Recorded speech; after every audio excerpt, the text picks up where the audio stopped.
guys, it's Doc here. Welcome back to another wonderful episode of Bigger Than Life. So we've got Conan, the Savage Sword of Conan, Reforged. Now what does that mean? This means it's a reproduction from Titan, not really a facsimile because the original magazine was in black and white, and here we have absolutely glorious color, bringing it into the 21st century. So that's a nice illustration by Alfredo Alcala. And within the pages, we have a story by Roy Thomas of the Frost Giant's daughter. And then the big deal is the Tower of the Elephant, which is on page 23, which was also an original Robert E. Howard story that was adapted by Roy Thomas, this time with artwork by John Buscema, with inks from Alfredo Alcala. If you're not familiar with Alfredo Alcala, he was the inker for the majority of the back half of the Swamp Thing run from issue, I don't know, probably from the late 50s all the way to, I believe, issue 100. And unfortunately, Alfredo became ill a couple years later and passed away, I want to say around 2000. But his style, just like that of John Buscema, you can see it in the line work. It's absolutely, it elevates Buscema's own artwork, and that's saying something, because John Buscema drawing Conan was pretty much like John Romita Sr. drawing Spider-Man, or John Byrne drawing the X-Men. It's, for a lot of people, it's the watermark of that particular character. And here we have the Frost Giant's daughter, which is illustrated by a young Barry Smith, not yet Barry Windsor Smith. But you see the level of detail, you see this big double-page spread to really pull you into the story.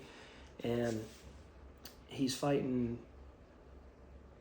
a brother of Vanaheim.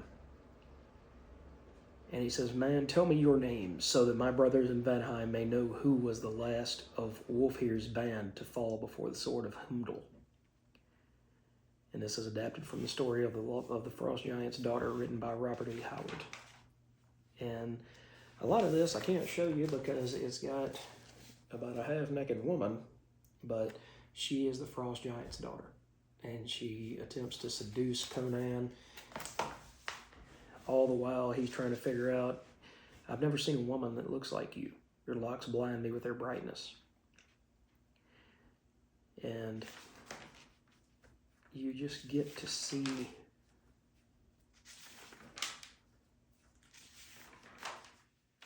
Conan really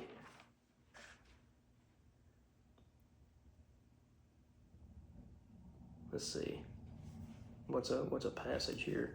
It's only a few pages, and it says, "Now for the first time Conan begins to sense the awesome forces he has offended, and fear claws his way up its spine as the whole sky suddenly leaps into icy fire. The girl's ivory body is suddenly bathed in a cold blue flame, and then she is gone.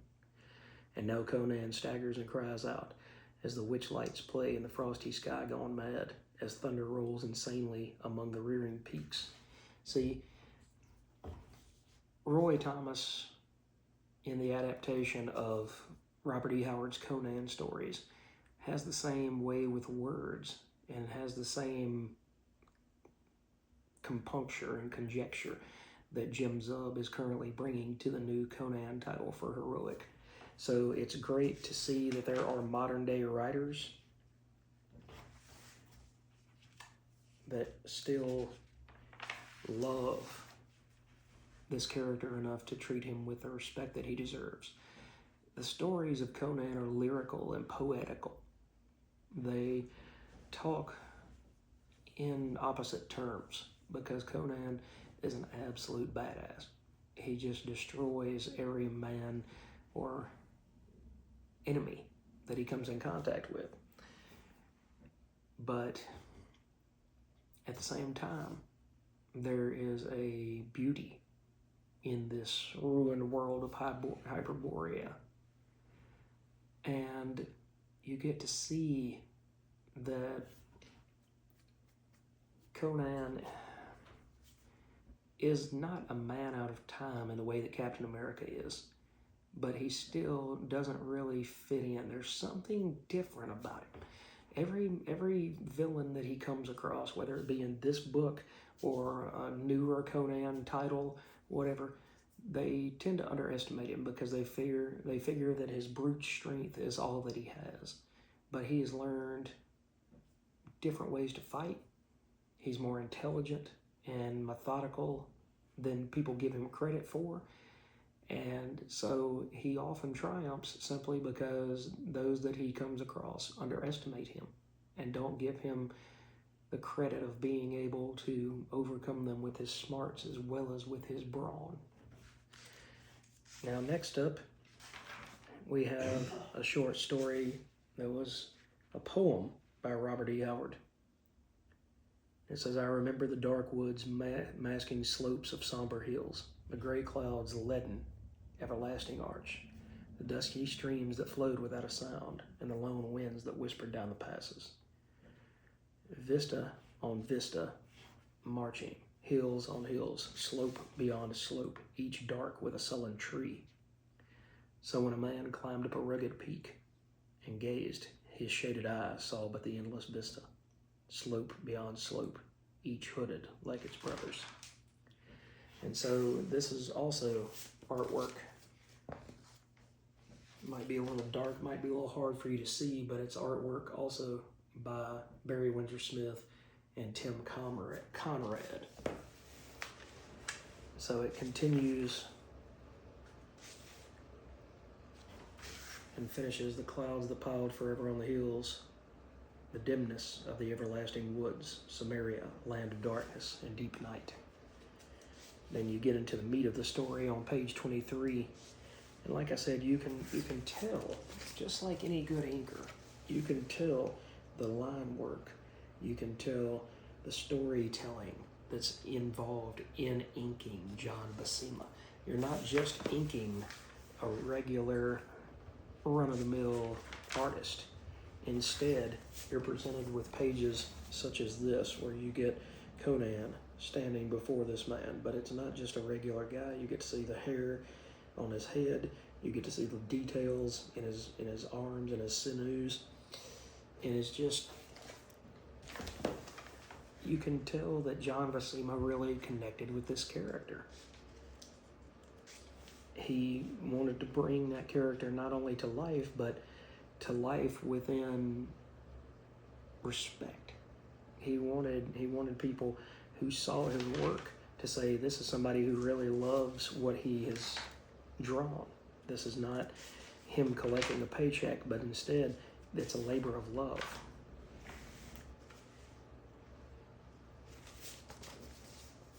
And the artwork, especially in color, is absolutely amazing. They pulled it off.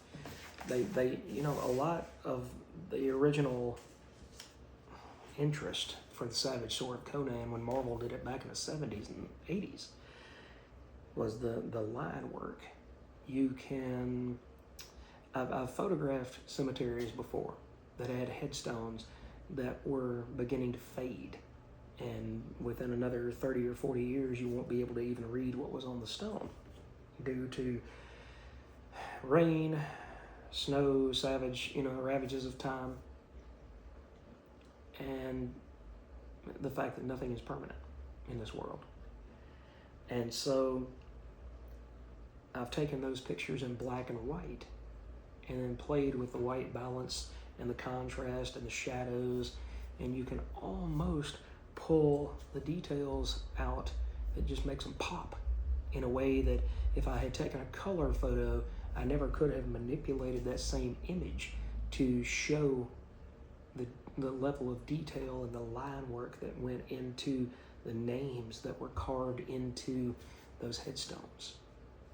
So I guess what I'm trying to say is a lot of times they did these not to be cheap, but also because this intricate line work between John Buscema and Alfredo Alcala would look so much better in black and white. It would present so much better.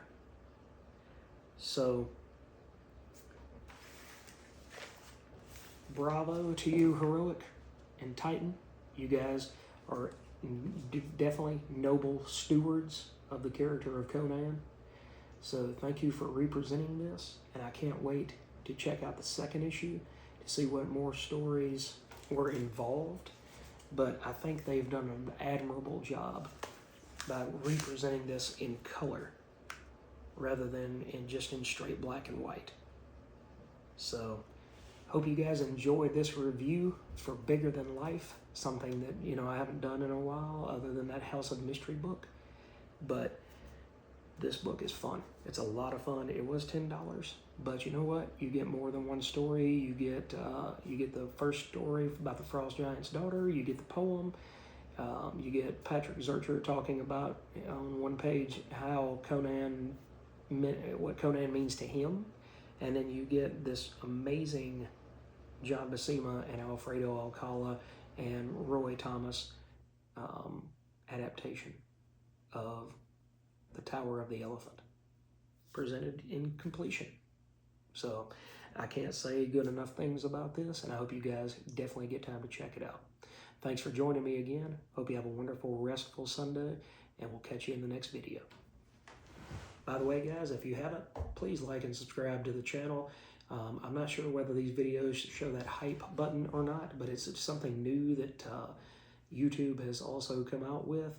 And so if you see a hype button and you really like this content, you really like the channel and my presentation, please hit that hype button. It will let YouTube know to push that algorithm, and you'll get to see a lot more videos from me and presenting a lot more great content just like this.